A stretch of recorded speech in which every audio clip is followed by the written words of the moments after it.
आता है जो टॉपिक क्लास में जितने भी दिल्ली के गवर्नमेंट स्कूल यानी सरकारी स्कूल उसके क्लास 11th क्लास के स्टूडेंट्स, हमने सुना 11वीं क्लास के स्टूडेंट्स, तो उनकी बहुत से सब्जेक्ट में कंपार्टमेंट आई होगी। तो उसमें जो कंपार्टमेंट का एग्ज़ाम होगा क्लास 11th का, ठीक है, दिल्ली के सरकारी स्कूलों में, तो उनका जो पासिंग क्राइटेरिया वो क्या रहने वाला है, यानी कि कंपार्टमेंट एग्जाम क्लियर करने के लिए आपको कितने नंबर चाहिए वो बताया जाएगा। अब जो ये पेपर होते हैं क्लास 11th का, कुछ 60 नंबर के, कुछ 70 नंबर के, कुछ आपके 80 नंबर के होते हैं। तो सबका जो पासिंग क्राइटेरिया वो अलग अलग होता है। तो ध्यान से देख लो कि कंपार्टमेंट एग्जाम में कितने नंबर चाहिए आपको। और एक और चीज़, आपको थ्योरी के और जो इंटरनल है यानी कि जो आपके आईए मार्क्स है प्रोजेक्ट में, उनको जोड़कर आपको पास होने वाले लोगों ने सब कुछ इस वीडियो में बताया जाएगा, एंड तक देख लेना।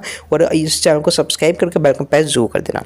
सबसे इंपॉर्टेंट चीज़ ये है कि आप इस चैनल से जुड़ोगे तो आपको आने वाले समय में आपके कंपार्टमेंट एग्जाम से रिलेटेड वीडियो अपलोड की जाएगी ताकि आपको समझ आए और आपकी हेल्प की जाएगी ताकि आप पास हो सको। ठीक है, सब्सक्राइब कर देना, वीडियो को लाइक करना ताकि हमारा मोटिवेशन बढ़े, अपने फ्रेंड्स के पास शेयर करना, अपने फ्रेंड्स के पास जो शेयर किया करो ताकि उन्हें भी पता सके। मान लो उनकी बाई चांस किसी में कंपार्टमेंट आ गई जिस सब्जेक्ट में, तो वो भी अपना एग्जाम क्लियर कर सके। तो उससे भी तो जानना जरूरी है ना कितने मार्क्स चाहिए, कैसे करे सब कुछ, तो अपने फ्रेंड्स के पास शेयर कर देना।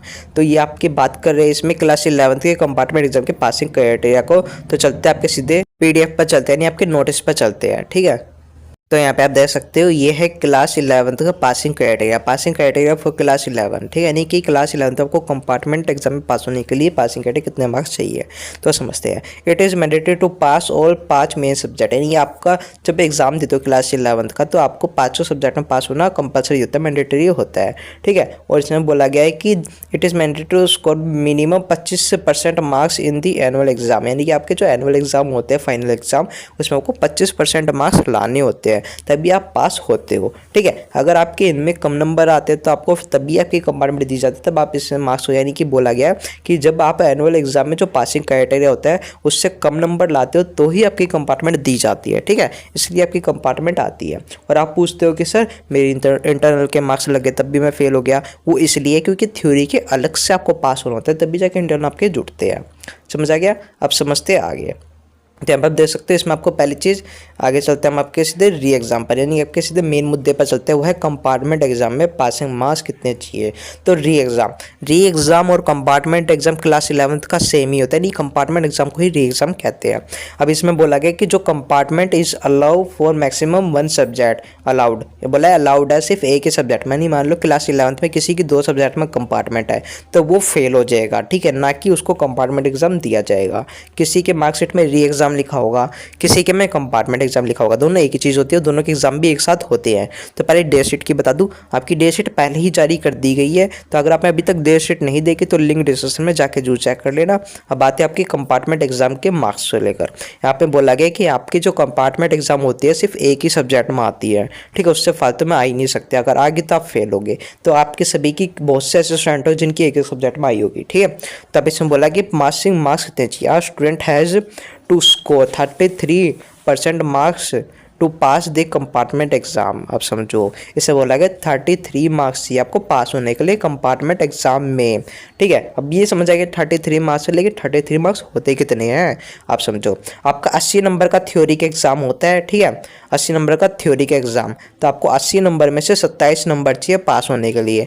जो आपके इंटरनल में मार्क्स मिले हुए हैं, नहीं IMA प्रोजेक्ट में, इनमें जो असाइनमेंट आपके जो मार्क्स मिले हुए हैं वो अलग है, उसको छोड़ दो, उसको भूल ही जाओ कि वो मार्क्स भी है। आपको अभी थ्योरी के पेपर पर फोकस करना है। जो थ्योरी का पेपर होगा 80 नंबर का, उसमें आपको 27 मार्क्स लाना है। अगर 27 से एक नंबर भी कम आ गया 26, तो भी आप फेल हो जाओगे और दोबारा एग्जाम नहीं दे पाओगे। तो आपको जो भी पेपर आपका 80 नंबर का होगा उसमें आपको 27 मार्क्स लाने ही लाने हैं। 27 मार्क्स ले आओगे पास हो जाओगे। ठीक है, बेशक बॉर्डर पर ले आओ, 27 चाहिए।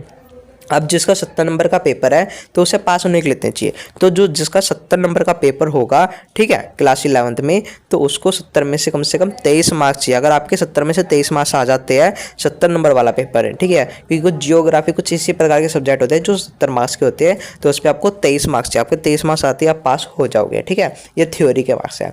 अब अगर आपका जो पेपर 60 नंबर का होता है तो 60 नंबर में कितने चाहिए, तो 60 नंबर में आपको पास होने के लिए केवल 20 मार्क्स चाहिए। अगर आपके 20 मार्क्स आ जाते हैं तो आप पास हो जाओगे। ठीक है। और एक और मेन चीज़, कुछ एक दो पेपर ऐसे होंगे जो 50 मार्क्स के होते हैं, तो 50 मार्क्स वाले पेपर में आपको सिर्फ 17 नंबर ही चाहिए पास होने के लिए। तो ये आपके पासिंग मार्क्स है, नहीं तो इतने आपको नंबर लाने। 80 नंबर वाले में 27 मार्क्स, 70 नंबर वाले में 23 मार्क्स, 60 नंबर वाले में 20 मार्क्स और 50 नंबर वाले में 17 मार्क्स। इतने मार्क्स ही आपको लाने हैं, ठीक है। अगर इसमें बोला गया अगर आप री एग्जाम यानी कंपार्टमेंट एग्जाम में फेल हो जाते हो तो आपको he will stay in class 11 in the next season. आपको पूरी जो क्लास है दोबारा से करनी होगी, याद रखना। इसलिए आपको पास होना है और इतने नंबर का पेपर, इतने नंबर आपको चाहिए ही चाहिए, ठीक है। इससे एक नंबर कम भी नहीं ला सकते, फालतू भले ही लिया हो, ठीक है। समझ आ गया। यही पासिंग क्राइटेरिया आपका ऑफिशियल है, इसको ध्यान में रख कर अपनी तैयारी करो। और डेट शीट आपको हमने बता दी, आपको ना पता हो तो कहाँ से मिलनी है, ठीक है। आपको कोई भी डाउट हो कमेंट में लिख देना, अपने फ्रेंड्स के पास वीडियो जरूर शेयर करना। और एक और चीज़, इसमें कोई आपको ग्रेस मार्क्स नहीं दी जाती कि आप सोचो कि ग्रेस मार्क्स मिलेगी, ऐसा कुछ नहीं है, ठीक है। इसमें आपको कोई ग्रेस मार्क्स नहीं दी जाएगी। और जो ये ऊपर की जो ग्रेस मार्क्स की बात की गई इसमें, ये आपके एनुअल एग्जाम से रिलेटेड थी, ठीक है। तो इसमें जो कंपार्टमेंट का एग्जाम, इसमें कोई ग्रेस मार्क्स नहीं मिलेगी क्लास 11 वालों को, तो खुद से पास हो अच्छे नंबर ला के, ठीक है।